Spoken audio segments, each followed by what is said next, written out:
मैं अयोध्या नगर बोल रहा हूं।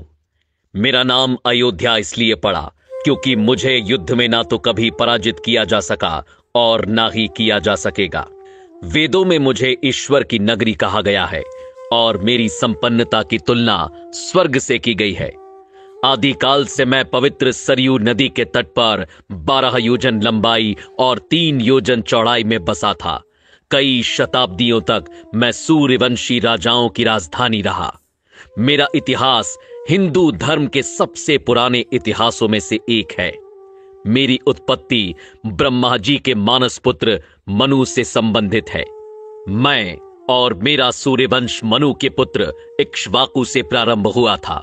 वेदों और पुराणों में मुझे अयोध्या के नाम के साथ और भी कई प्राचीन नामों से पुकारा गया है, जैसे साकेत, कौशलपुर, अवध, श्रावस्ती और अयोध्या।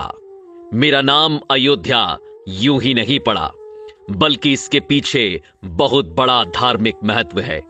स्कंद पुराण के अनुसार आ अक्षर ब्रह्मा है, या अक्षर विष्णु है तथा धा अक्षर शिव का स्वरूप है।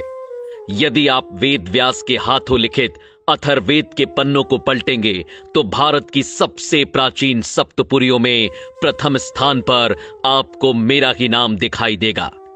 रामायण काल से मैं कौशल जनपद की राजधानी हुआ करता था, इसलिए मेरे आराध्य प्रभु श्री राम को कौशलपुर राजा के नाम से भी जाना गया। मैं अयोध्या बोल रहा हूं। कितने ही देवता, दानव, मनुष्य और शासक आकर चले गए, सदियां बीत गईं और फिर युग बीत गए, लेकिन मैं यहीं सरयू के तट पर अडिग रूप से खड़ा सब कुछ देखता रहा। मैं वो महासौभाग्यशाली नगर हूं जिसकी गोद में खेलकर रघुनंदन श्री राम बड़े हुए। वो जन्मभूमि जहां मेरे आराध्य रामलला ने पहली किलकारी की, वो दशरथ महल जहां मेरे प्रभु का बचपन बीता, वो वन मार्ग जहां से गुजरकर रामचंद्र जी गुरु वशिष्ठ के साथ गुरुकुल गए, वो अवधपुरी जहां से श्री राम की भव्य बारात निकली थी, वो कनक महल जो महारानी कैकई ने सीता जी को मुंह दिखाई पर भेंट किया था, वो सरयू का किनारा जहां श्री राम और मां सीता ने पहली होली खेली, वो हनुमान गढ़ी जहां हनुमान जी ने कई वर्षों तक रहकर अयोध्या की रक्षा की, वो राम की पैड़ी जहां खड़े होकर राम लक्ष्मण ने संसार के सारे तीर्थ स्थानों के एक साथ दर्शन किए, वो सहस्त्रधारा घाट जहां लक्ष्मण जी ने अपनी देह त्यागी और शेषनाग के रूप में दिखाई दिए, वो गुप्तार घाट जहां स्वयं मेरे प्रभु श्री राम जल समाधि लेकर बैकुंठ को लौट गए। मुझसे विदा लेते वक्त उन्होंने मुझे अमर और अजय रहने का वरदान दिया था। मेरी आंखों में बिछो के अश्रु भर आए थे। मैं अयोध्या बोल रहा हूं। यह सभी कुछ अपनी इन्हीं आंखों से देखा है मैंने। मेरे प्रभु जब 14 वर्षों के वनवास पर चले गए, तब मेरे नगर का बच्चा बच्चा रोया था। महाराज दशरथ को मैंने पुत्र वियोग में तड़प तड़प कर अपने प्राण छोड़ते हुए देखा। मैं वहीं उनके पास ही खड़ा था। सभी रोए, लेकिन मैं फिर भी कमजोर नहीं पड़ा। मुझे विश्वास था कि मेरे कोने कोने को अपनी आभा से प्रकाशित करने वाले प्रभु श्री राम एक दिन लौट कर आएंगे। वह दिन भी आया जब सबके प्राणों से प्यारे श्री राम वनवास से लौट कर आए। उस दिन मेरी भूमि पर महादीपोत्सव मनाया गया था।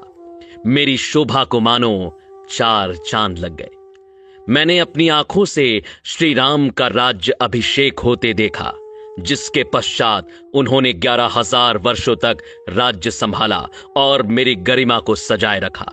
श्री राम के शासन के वो 11,000 वर्ष जो आप सभी ने केवल पुराणों के पृष्ठों में पढ़े होंगे, मैं उसके एक एक पल का साक्षी हूं। मैं अयोध्या बोल रहा हूं।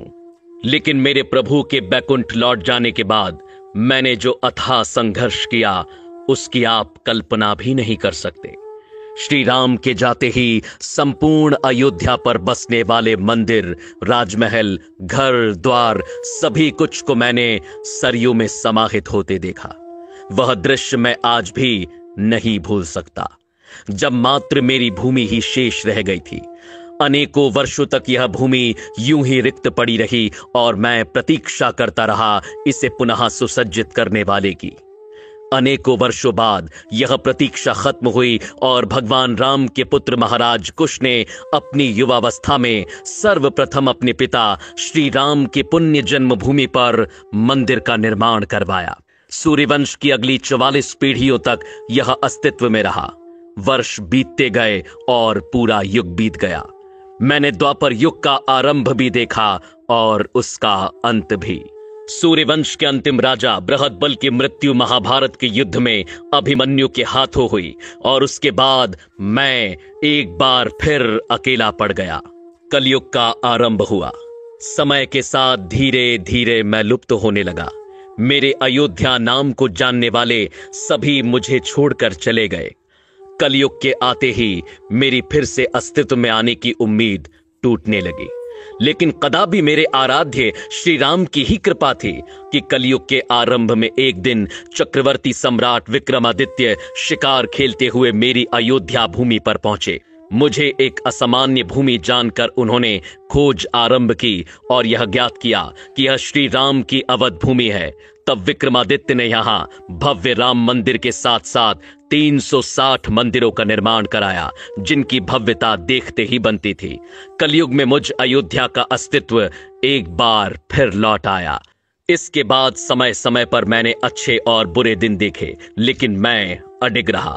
साल 1033 में मुगल आक्रांता सालार मसूद ने मेरे मंदिरों को ध्वस्त किया, जिसके बाद गढ़वाल वंश के राजाओं ने फिर मंदिर का निर्माण कर मुझे खड़ा किया। साल 1528 में मुगल बादशाह बाबर के निर्देशों पर फिर मुझे कुचलने की कोशिश की गई और मेरे सर्वस्व श्री राम के पूज्य जन्म स्थान पर बलपूर्वक मस्जिद खड़ी कर दी गई। मेरे रामलला से प्रेम करने वालों के हृदय में ये आग धधकती रही कि श्री राम को न्याय कब मिलेगा, और 1853 में यह आग भड़क उठी जब यहां पहली बार हिंदू मुसलमानों के बीच दंगे हुए। उस समय अंग्रेजी सरकार ने अस्थायी रूप से समझौता कराया। साल 1949 की खुदाई में यहां श्री राम के अवशेष मूर्तियां पाई गईं, जिसके बाद 1950 में सिविल कोर्ट में मूर्ति स्थापित करने की इजाजत मांगी गई। साल 1961 में एक बार फिर मेरी जागती उम्मीदों पर प्रहार हुआ और मेरे आराध्य श्री राम की मूर्तियां हटाने की कोशिश की गई। साल 1984 में विश्व हिंदू परिषद ने मंदिर निर्माण के लिए कमेटी का गठन किया और हिंदुओं को एक छोटी सी विजय के रूप में यहां अपने प्रभु श्री राम की पूजा करने की अनुमति मिली। इसी क्रम में साल 1992 में कई हिंदू संगठनों ने मिलकर मस्जिद के विवादित ढांचे को गिरा दिया, जिसके बाद देश भर में सांप्रदायिक दंगे भड़क उठे, जिसमें 2000 से ज्यादा लोगों को अपने प्राणों की आहुति देनी पड़ी। साल बीतते गए, अदालत की सुनवाई जारी रही, अर्जियां लगती रहीं, तारीखें मिलती रहीं, लड़ाई लड़ने वाले चेहरे भी बदलते गए, लेकिन इन सब के बीच मैं अयोध्या डटकर खड़ा रहा, इस उम्मीद के साथ कि यह मेरे प्रभु श्री राम की भूमि है जो कोई नहीं छीन सकता। आखिरकार बहुत लंबी प्रतीक्षा के बाद साल 2019 में इस लड़ाई में पहली विजय मिली, जिससे मेरा रोम रोम खिल उठा जब सुप्रीम कोर्ट ने मेरे प्रभु श्री राम के पक्ष में फैसला सुनाया और 2.77 एकड़ भूमि के हिस्से को मेरे रामलला के लिए लौटाया। साल 2020 में श्री राम मंदिर का भव्य भूमि पूजन कार्यक्रम आयोजित किया गया, जो मेरी दूसरी विजय के रूप में मुझे प्राप्त हुआ, और मेरी तीसरी और अंतिम विजय आज सभी के सामने है, जब साल 2024 में एक अद्वितीय और भव्य मंदिर निर्माण के बाद स्थायी रूप से मेरे सर्वस्व श्री राम की प्राण प्रतिष्ठा होने जा रही है, जिसकी एक झलक देखने के लिए हर कोई लालायित है। मैं अयोध्या बोल रहा हूं। आज मैं ऐसा महसूस कर रहा हूं मानो मेरी युगों युगों की तपस्या सिद्ध होने जा रही है। मैं नहीं जानता कि आप में से किसे ये सारी बातें सत्य लगती हैं और किसे केवल एक कल्पना, लेकिन मैं वो अयोध्या हूं जिसने अपनी आंखों से इन सभी दृश्यों को देखा है। युगों युगों से इस कठिन समय को मैंने जिया है, और मुझसे बेहतर भला ये कौन जानता है कि लोग आते जाते रहेंगे, युग बदलते रहेंगे, लेकिन मेरे आराध्य श्री राम हर युग में हैं, हर काल में हैं, हर घड़ी में हैं, दृश्य और अदृश्य दोनों रूप से सदैव यहां उपस्थित रहेंगे। और मेरे उस मंगल भवन के दरबार में देर हो सकती है, लेकिन अंधेर नहीं। जय जय श्री राम। अगर आपको यह वीडियो पसंद आया तो इसे शेयर करना ना भूलें।